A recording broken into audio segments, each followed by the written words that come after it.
The morning sun cast long shadows across the grand corridors of Kensington Palace as Princess Charlotte walked quietly toward the east wing. Her small footsteps echoed against the marble floors, creating a lonely sound that seemed to follow her everywhere these days. At 9 years old, she carried herself with the grace expected of royalty, but her eyes held a sadness that no child should bear. Charlotte had always been different from other children. While her classmates worried about homework and playground games, she lived under the constant watch of security cameras, bodyguards, and protocol officers. Every moment of her day was planned, every word she spoke was monitored, and every friend she made was carefully investigated by the royal security team. The trouble had started 3 months ago, when Charlotte began noticing strange things happening around the palace. Conversations would stop abruptly when she entered rooms. Staff members who had worked at the palace for years were suddenly dismissed without explanation. Her favorite nanny, Maria, had disappeared one morning, and when Charlotte asked about her, she was told that Maria had decided to pursue other opportunities. But Charlotte knew something was wrong. She had overheard hushed phone conversations late at night, voices speaking in urgent tones about the situation, and keeping it contained. Her parents, Prince William and Princess Catherine, seemed increasingly stressed, though they tried to hide it behind their usual calm smiles. The breaking point came on a rainy Tuesday morning when Charlotte discovered something that would change everything. She had been exploring the old servants' quarters in the basement, a place she wasn't supposed to go but often did when she needed to escape the suffocating attention of her minders. Hidden behind a loose stone in the wall, she found a small recording device and several photographs. The photos showed people she recognized, staff members, security personnel, even some family friends, but they were taken secretly, without the subjects knowing. Red circles had been drawn around certain faces, and handwritten notes in the margins contained words like compromised, unreliable, and potential threat. Charlotte's hands trembled as she realized what she was looking at. Someone was watching everyone in the palace, documenting their every move, and making judgments about who could be trusted. But who was behind it? And why was this happening in her own home? The recording device was small and sophisticated, the kind of equipment that required serious technical knowledge to operate. Charlotte carefully examined it, noting the tiny serial numbers and manufacturer's marks. She had always been curious about technology, often sneaking into the palace's communications center to watch the technicians work. This device was military-grade, not something a casual spy could easily obtain. As she studied the evidence, Charlotte heard footsteps approaching from the corridor above. Quickly, she replaced the stone and hid the photos inside her school bag. The recording device she slipped into her pocket, its weight feeling heavier than such a small object should. When she emerged from the basement, Charlotte tried to act normal, but her mind was racing. Who could she tell? Her parents were already under enormous stress, and she wasn't sure if they would believe her or simply dismiss it as a child's imagination. The palace staff were all potential suspects, and she couldn't know who might be involved in whatever conspiracy was unfolding. That evening at dinner, Charlotte watched her family more carefully than ever before. Her father looked tired, with dark circles under his eyes that seemed to grow deeper each day. Her mother kept checking her phone nervously, and even her younger brother Prince George seemed unusually quiet. The conversation was stilted, full of long pauses and careful words. After dinner, Charlotte retreated to her room and examined the photographs more closely under her desk lamp. She recognized most of the faces: Mrs. Henderson from the kitchen staff, James the groundskeeper, Sarah from the cleaning crew. But there were others she didn't know, people who must work in parts of the palace she rarely visited. The notes beside each photo were particularly disturbing. Next to Mrs. Henderson's picture, someone had written, "Asked too many questions about family schedules." Beside James's photo, "Has been seen talking to unauthorized personnel near the main gate." Sarah's picture bore the ominous notation, "Family has financial difficulties, vulnerability to bribery." Charlotte realized that someone was systematically evaluating every person who had access to the royal family, looking for weaknesses and potential security risks. But this wasn't the work of the official royal protection team. She knew those officers by sight, and their investigations would be conducted through proper channels, not hidden cameras and secret files. The next morning brought new revelations. During her morning walk through the palace gardens, Charlotte noticed a man she had never seen before standing near the rose bushes. He was dressed like a gardener, but something about his posture, and the way his eyes constantly scanned the area suggested he was much more than that. When he spotted Charlotte watching him, he quickly looked away and began pruning roses with exaggerated concentration. Later that day, while sitting in the library during her private tutoring session, Charlotte overheard her tutor, Mr. Davies, speaking quietly into his phone. "Yes, she's been asking more questions lately," he said, glancing toward Charlotte. "I think she might suspect something. We should consider accelerating the timeline." Charlotte's blood ran cold. Even her trusted tutor, a man who had been teaching her for over 2 years, was involved in whatever was happening. She pretended to focus on her mathematics workbook while straining to hear more of the conversation, but Mr. Davies moved to the far corner of the room and lowered his voice even further. That evening, Charlotte made a decision that would require all her courage. She would have to find someone she could trust completely, someone outside the web of suspicion that seemed to encompass everyone she knew. As she lay in bed, she thought about the various people in her life, trying to identify someone who had never given her reason to doubt their loyalty. Then, she remembered Sergeant Thompson, one of the royal guards who had been with the family for nearly 15 years. Unlike the other security personnel, who maintained professional distance, Thompson had always been kind to Charlotte and her brothers. He had helped her learn to ride her first bicycle, had bandaged her scraped knees after playground accidents, and had never treated her like just another assignment to be protected. More importantly, Thompson had been acting strangely lately too. Charlotte had noticed him watching the other security personnel with a suspicious expression, and she had seen him writing in a small notebook that he quickly concealed whenever anyone approached. Perhaps he had noticed the same troubling signs that she had observed. The next morning, Charlotte put her plan into action.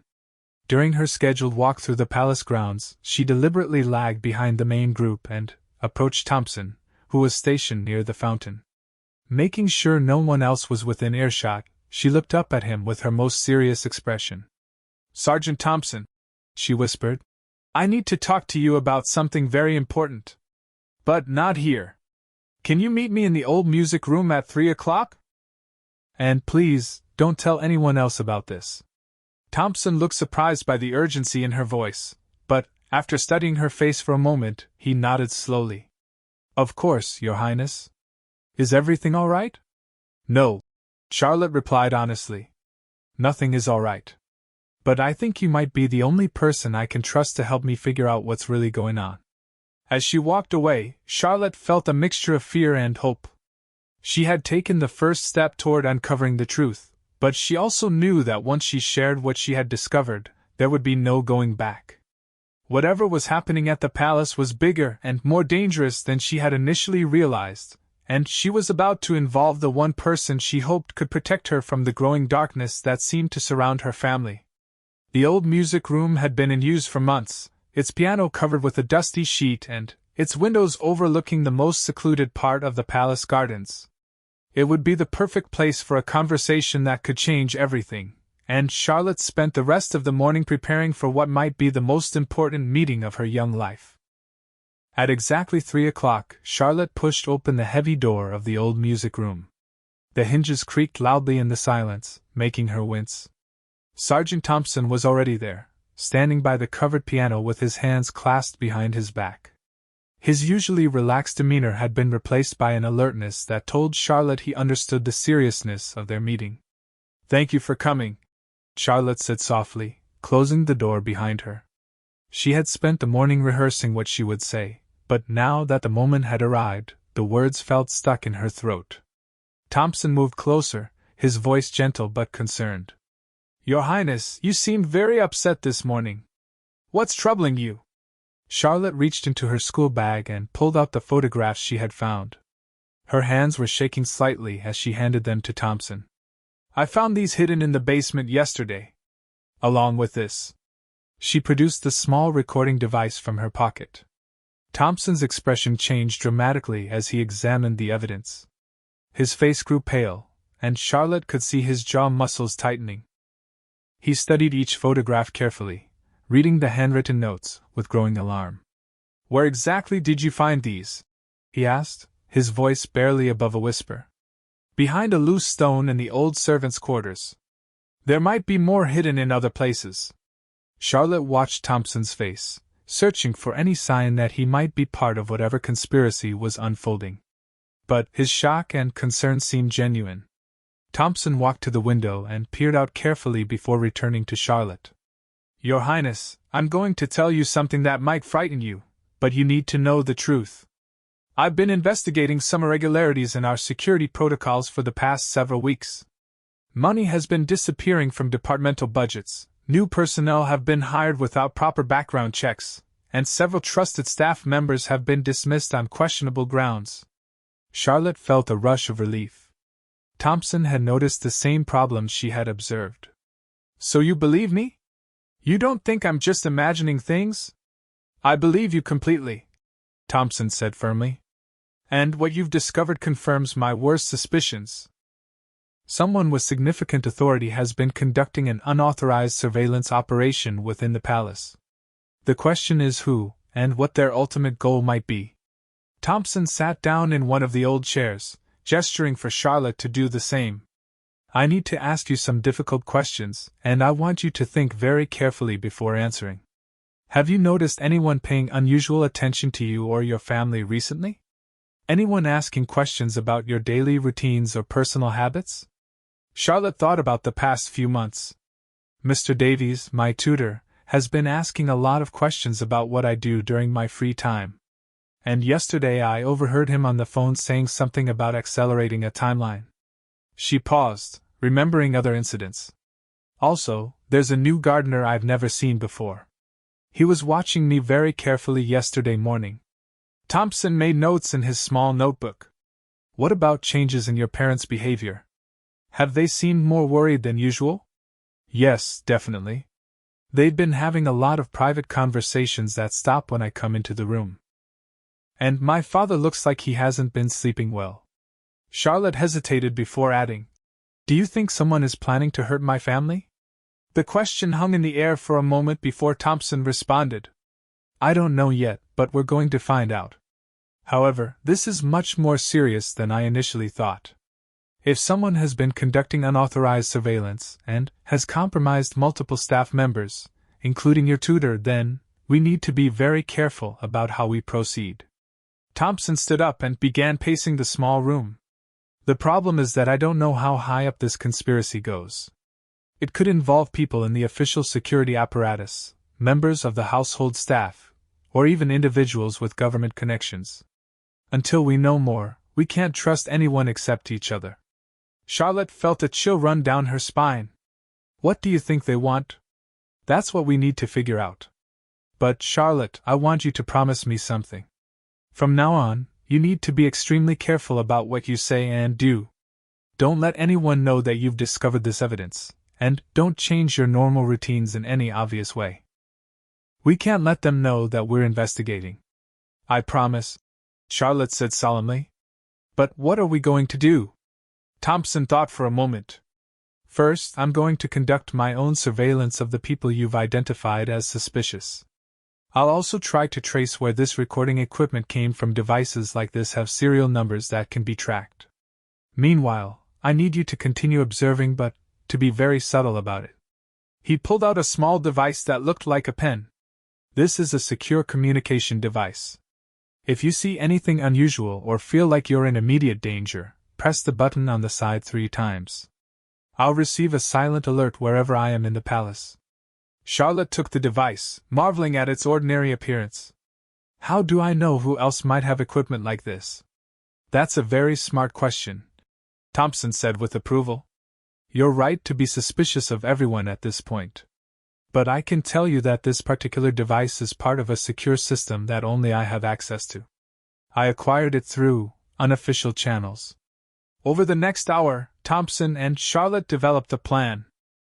Charlotte would continue her normal daily routine but would pay closer attention to the people around her. She would note any unusual behavior, unexpected conversations, or changes in personnel. Thompson would begin investigating the backgrounds of the suspicious individuals and try to determine the scope of the surveillance operation.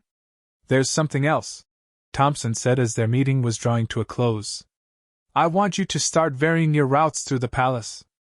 Don't use the same corridors at the same times every day. And if possible, try to avoid being alone with any staff members except during your scheduled lessons and activities." Charlotte nodded, though the thought of being constantly vigilant was exhausting. "Sergeant Thompson, why do you think they're targeting our family? We're not even first in line to the throne." "That's exactly what makes this so puzzling," Thompson admitted. "Your family occupies an important but not critical position in the line of succession. An attack on you wouldn't directly threaten the monarchy, but it would certainly create chaos and panic. Sometimes that's exactly what certain groups want to achieve."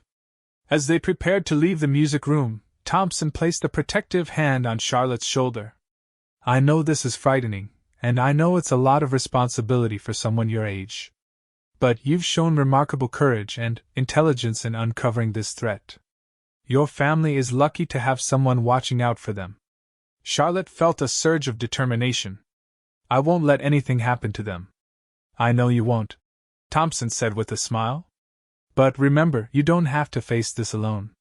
We're a team now." They left the music room separately, with Thompson departing first and Charlotte waiting 10 minutes before following. As she walked back through the palace corridors, everything looked different to her now. Every staff member was a potential threat, every camera was watching her movements, and every conversation might be part of a larger conspiracy. But Charlotte also felt something she hadn't experienced in months: hope. She was no longer facing this mystery alone, and she had an ally who took her seriously and had the skills to help her uncover the truth. That evening at dinner, Charlotte found it easier to act normally around her family. She chatted about her lessons and asked her parents about their day, all while carefully observing their reactions and body language. Her father seemed slightly more relaxed than he had been recently, but her mother still checked her phone frequently throughout the meal. After dinner, Charlotte retreated to her room and began making detailed notes about everything she had observed over the past few months. She wrote down names, dates, unusual conversations, and changes in routine. The picture that emerged was disturbing but not yet complete. As she prepared for bed, Charlotte reflected on how much her life had changed in just a few days. She was no longer just a princess learning to fulfill her royal duties. She had become an investigator working to protect her family from an unknown threat. The responsibility was overwhelming, but she was determined to prove herself worthy of Thompson's trust. Before turning off her light, Charlotte checked the secure communication device Thompson had given her. Its presence under her pillow was both reassuring and terrifying, a reminder that danger could strike at any moment, but also that help was just 3 button presses away. Tomorrow would bring new challenges and new discoveries. Charlotte closed her eyes, knowing that her childhood innocence was gone forever, replaced by a determination to uncover the truth no matter what the cost. The palace that had once been her safe haven had become a maze of secrets and lies, but she was ready to navigate its dangers to protect the people she loved most. The following week brought a series of discoveries that made Charlotte's blood run cold. Using the observation techniques Thompson had taught her, she began to notice patterns that had previously escaped her attention. The suspicious gardener appeared near the family quarters every Tuesday and Thursday at precisely the same times her parents held their private meetings. Mr. Davies, her tutor, had started asking seemingly innocent questions about her family's weekend plans and travel schedules.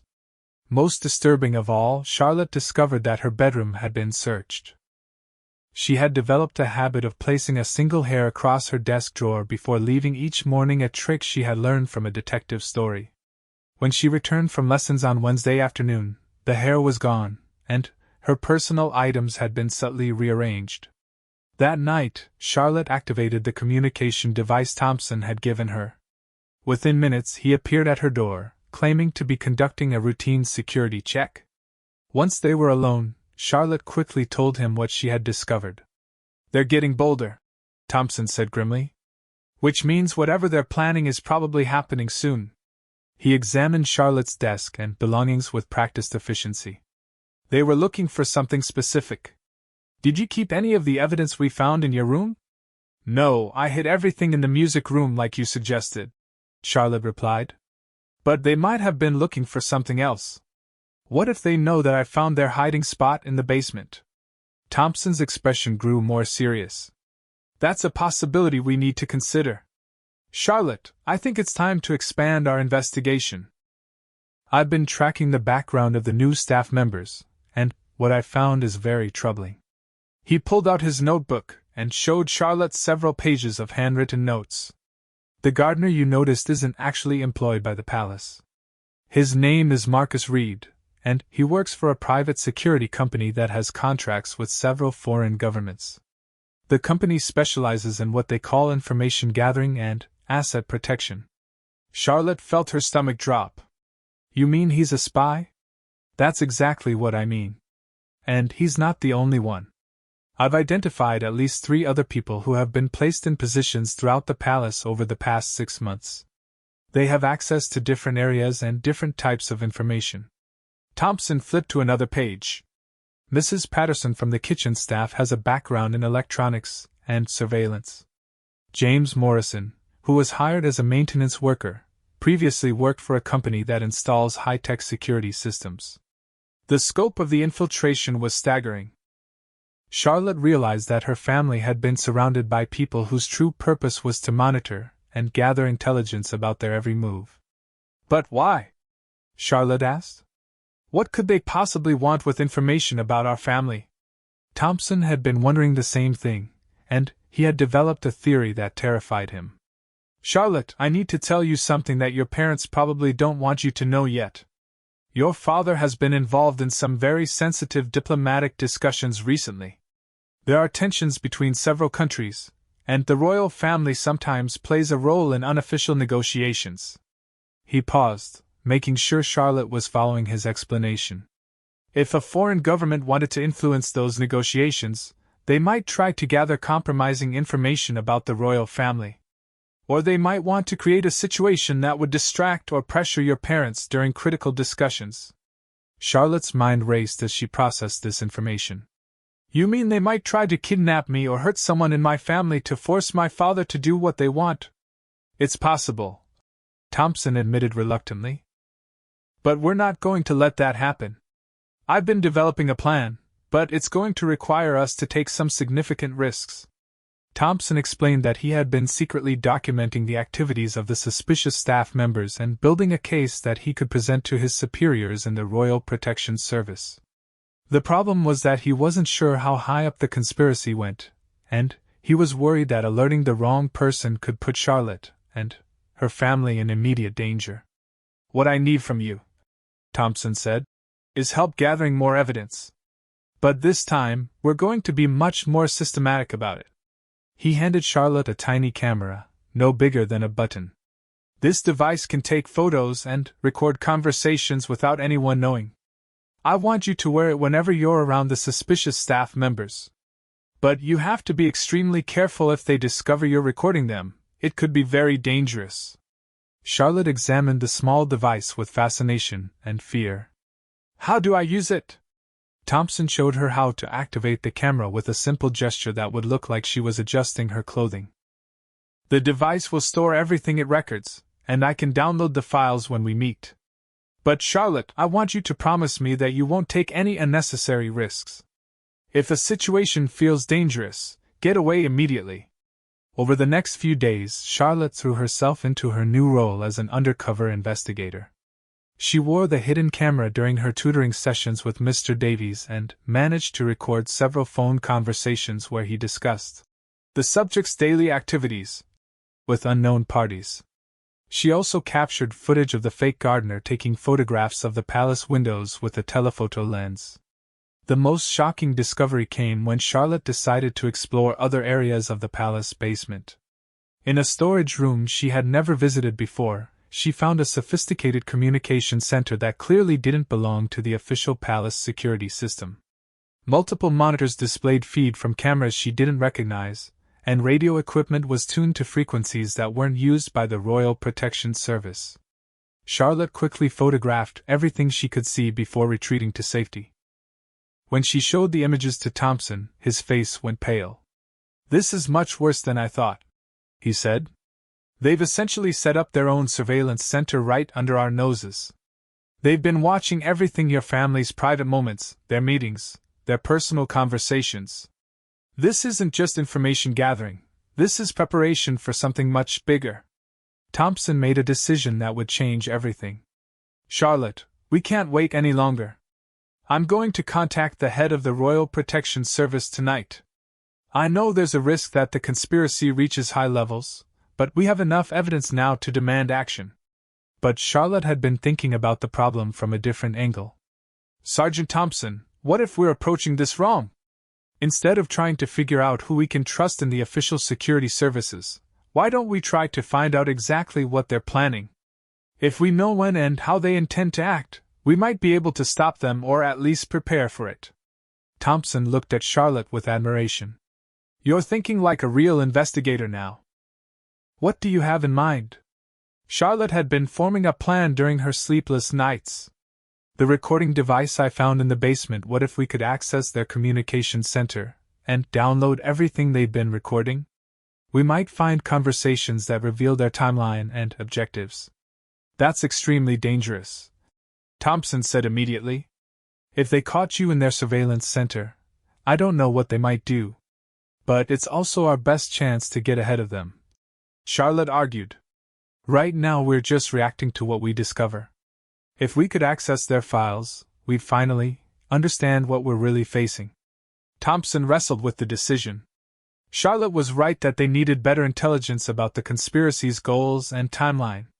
But the thought of putting a 9-year-old girl in such danger went against every instinct he had as both a guard and a surrogate uncle to the royal children. "If we're going to do this," Thompson said finally, "we're going to do it right. I'll handle the technical aspects, but I'll need you to act as a lookout and guide. You know the palace layout better than anyone, and you've proven you can think quickly under pressure."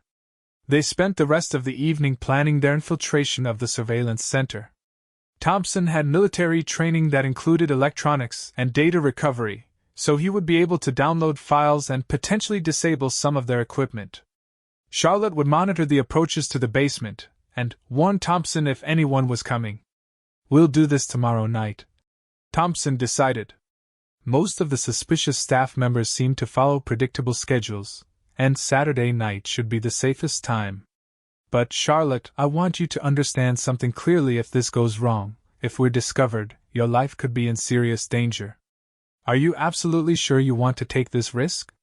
Charlotte thought about her family sleeping peacefully in their beds, unaware of the web of surveillance and potential threat that surrounded them. She thought about her parents' worried faces and her little brother's innocent trust that the adults around him would keep him safe. "I'm sure," she said with more confidence than she felt. "My family needs to be protected, and if this is what it takes, then I'm ready." Thompson nodded with respect and concern. "Then, tomorrow night, we find out what they're really planning and put an end to this conspiracy once and for all." As Charlotte prepared for bed that night, she knew that the next 24 hours would determine whether her family remained safe or became victims of whatever plot was unfolding around them. She had come a long way from the frightened little girl who had first discovered the hidden photographs. Now she was an active participant in a dangerous game where the stakes were nothing less than her family's security and well-being. The little communication device under her pillow seemed heavier than ever, a reminder that tomorrow night would test not only her courage but also the bond of trust she had formed with the one person in the palace she knew she could count on completely.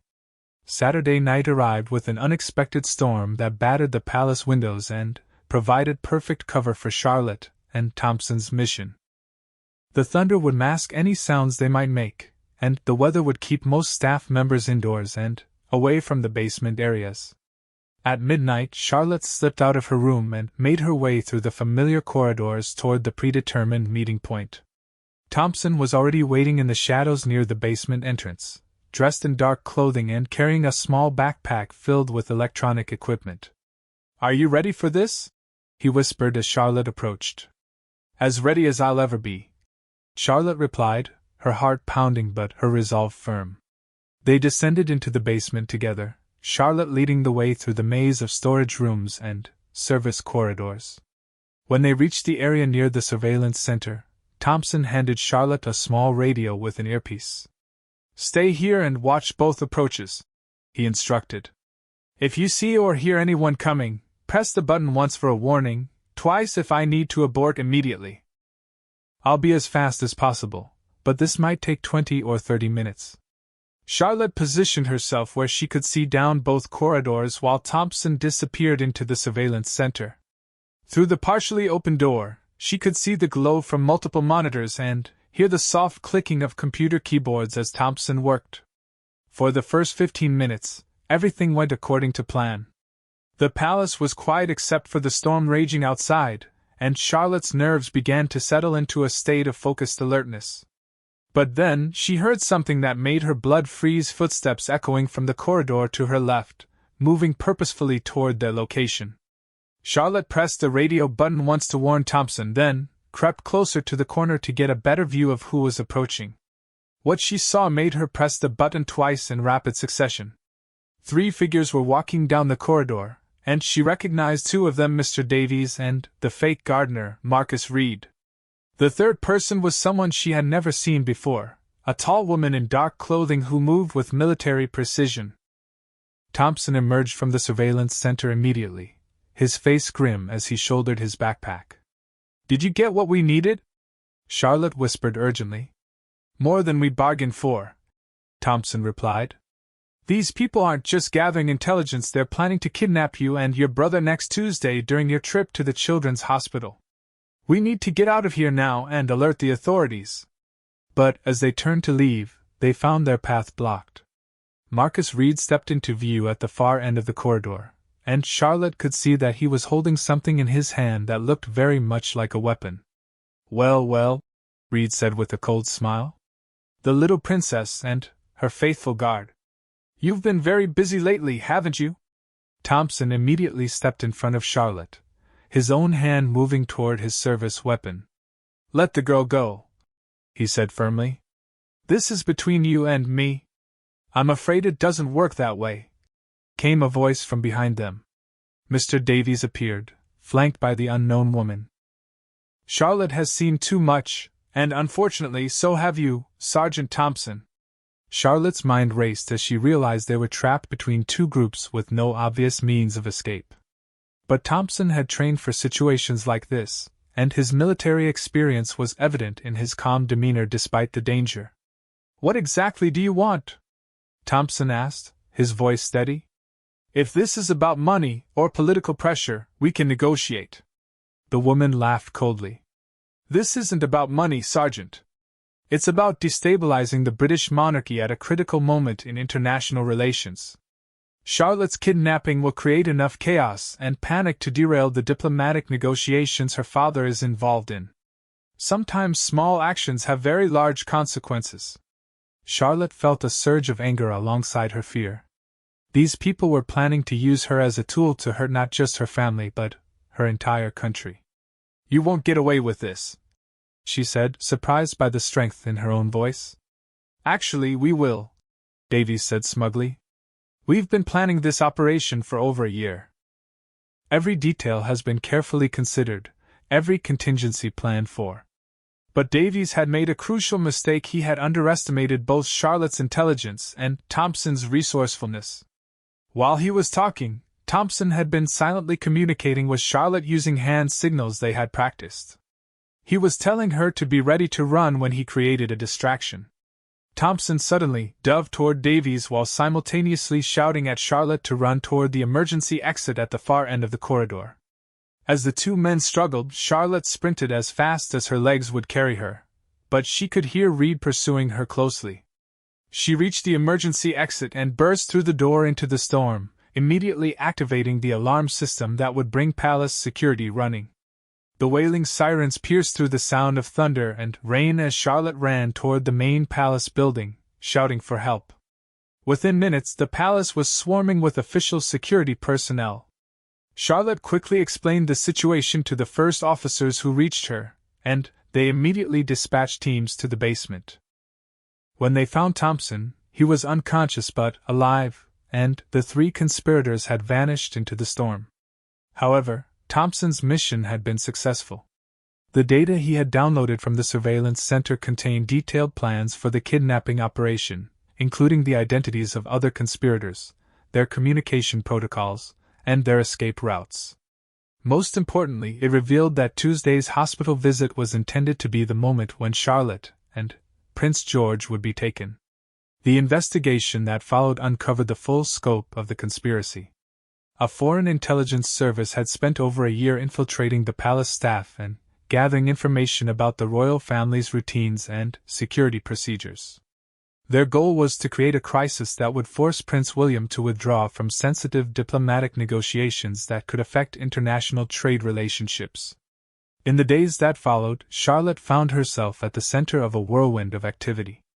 Senior security officials interviewed her extensively about her discoveries and observations. Her parents, initially shocked by how much danger their daughter had unknowingly faced, were ultimately proud of her courage and intelligence in uncovering the threat. "You saved our family," her father told her during one of their private conversations. "If you hadn't been so observant and brave, we might never have discovered what was happening until it was too late." Thompson, who had suffered a concussion during his struggle with Davies, was honored for his actions and promoted within the Royal Protection Service. The bond between him and Charlotte had been strengthened by their shared experience, and he continued to serve as both her guardian and mentor. The fake staff members were never found, having disappeared completely once their cover was blown. But the intelligence gathered from their surveillance center led to the disruption of similar operations in other countries, preventing additional attacks on diplomatic personnel and their families. For Charlotte, the experience had changed her forever. She had lost some of her childhood innocence but gained something equally valuable: the knowledge that she was stronger and more capable than she had ever imagined. She had faced a real threat to her family and had played a crucial role in stopping it. More importantly, she had learned that even in a world full of protocol and formality, there were people like Thompson who genuinely cared about protecting those in their charge. The trust she had placed in him had been justified, and their partnership had saved lives. The palace returned to its normal routines, but with significantly enhanced security measures. Charlotte continued her education and royal duties, but with a new awareness of the complexities and dangers of the world around her.